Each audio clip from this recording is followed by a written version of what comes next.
Liberals are up in arms over Joe Rogan because he said some things they don't like, so now they've grabbed onto some bad words he used in some old podcast episodes to demand that Spotify dump him from their platform. Because feelings. Never mind that the world is going to hell in a handbasket, our own country is spiraling the drain, our cities are falling apart, so are our kids, a bunch of communists are yanking journalists off of live TV while raking in all of our movie and Amazon money, and Russia is eyeing its neighbors like a dog drooling over a turkey leg. Somebody said something mean, and so we have to drop everything to worry about that. So to all the leftists mad about a podcast you probably never even listened to until someone told you to be mad about it, here's the deal. There are more important things in this world than your sensitive little baby feelings and your social agenda. I do not care. Get over it.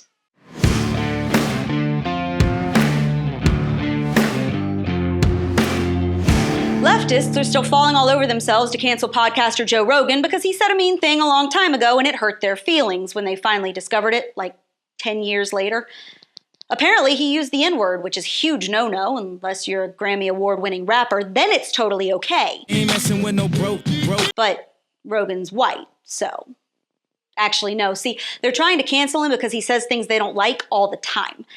Namely, questioning vaccine mandates and giving airtime to guests the left can't stand, like Ben Shapiro and Jordan Peterson. So now they've seized on some podcast episodes he did years ago as a reason why Spotify should boot him off their platform, even though he's the most popular podcast in the world.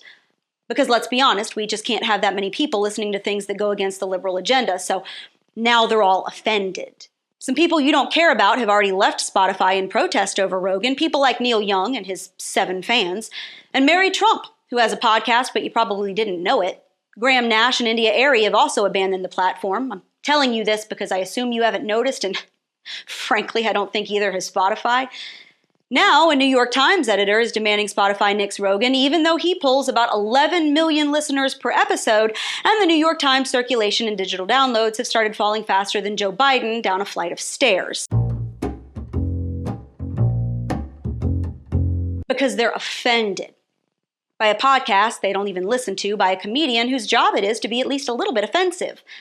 Now, I'm not saying what Rogan said was okay, but frankly, it's no worse than anything you hear on BET or on the MTV Music Awards. You want to hear something offensive to black people? Go listen to a Cardi B song. I said certified free. You know how many offensive and stereotypical things have been said about white suburban women? I know we're not a protected class or whatever, but sometimes I feel like we're the butt of most jokes. We get made fun of for everything from our driving to our clothes to the way we go grocery shopping. God forbid we ever have a legitimate need to talk to a manager. Some of it's downright mean. And on top of that, we also get called a bunch of snot-nosed racists who are solely responsible for the downfall of democracy every time a Democrat loses an election. As a commentator, I get no shortage of hateful things said about and to me. Just look in the comment section of my Facebook page. Good grief. But see, I don't lose my mind over it or spend my days trying to cancel every person who says something that ticks me off or offends my delicate sensibilities. You know why? Because I have more important things to think about. On top of living my life with my husband and my kids, which takes up the bulk of my time, the world is filled with no shortage of legitimate issues that warrant my concern. You do realize, don't you, that there are actual human rights atrocities taking place in the world right now. People are fighting for basic freedoms against oppressive governments. The Canadian government is literally going into trucker camps at night and taking their gas and fuel, all because these guys want to peacefully protest their government taking their freedoms and forcing them to get a shot they don't want. So, in fact, yes, they are taking fuel right away from people as they attempt to fuel their vehicles. In Australia, unjabbed parents are being banned from visiting their sick children in the hospital. Here in this country, after a year that saw 73 police officers die in the line of duty, the most in 25 years, by the way, Black Lives Matter idiots are openly calling for rioters to burn police precincts. Feel your anger fully. Be mad. Be mad. Because your anger is justified. Build barricades. Burn precincts. Reappropriate what they've stolen for you for thousands of generations. Most of all, show love to one another, radical love, and show absolute hate to those who oppress us. Power to the looters, power to the rioters. Say his name! That was just this past weekend in Minneapolis. We caught nearly 2 million illegal aliens crossing our border last year alone. Crime is out of control in just about every major city. Our children are having mental breakdowns. Low and middle income families are struggling to keep up with the rising cost of food, gas, and heat. Russia and China are breathing down our necks, whether anyone bothers to notice or not. We've got a communist country that is systematically murdering ethnic minorities in full view of the entire world, and instead of doing a freaking thing about it, we're letting them host the Olympics. We have got some serious issues at our doorstep, both here and around the world. And you guys are pissed off because a comedian said a potty word a decade ago in a podcast episode that you fools didn't even know existed until now. Because, hey, we can't deal with those bigger issues, right? What do we actually do about China, considering they make our car parts and about 80% of the cheap crap in our houses? How do we solve the gas crisis or the supply chain debacle under a president who barely knows how to tie his own shoes? Where is Ukraine on a map?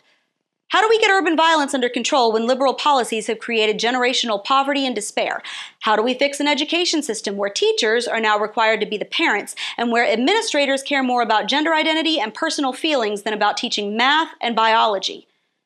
How do we solve the mental health crisis that we have wrought upon our own kids for the last 2 years because we kicked them out of classrooms and taught them to be afraid of the air? But see, these issues would take more mental bandwidth and the attention span bigger than an acorn, and that's not something that your degree in hysterical screaming has prepared you for. So instead, you fill up my Twitter feed with rants about someone saying a bad word one time years ago because it's easier than being outraged about things that actually matter and finding solutions to hard problems that, frankly, leftists created. Leftism is a cancer that rots human society from the inside out. It starts with stripping away free speech because someone said something that offended someone else. And then it goes into peaceful protests and steals fuel so that the people fighting for those freedoms risk freezing to death. And then one day you turn around and it's herding you into a camp because it's decided that you're a threat and that the government knows best. This is the road that we're going down. It's the road that every society has gone down before it has crumbled into nothingness. So you will excuse me if I have greater things to care about than whether a podcaster said some things that hurt your feelings. Get over it, you pathetic babies. And that's your Reality Check, America. Make sure you subscribe to our YouTube and Rumble pages, like us on Facebook and Twitter, and stay sane out there.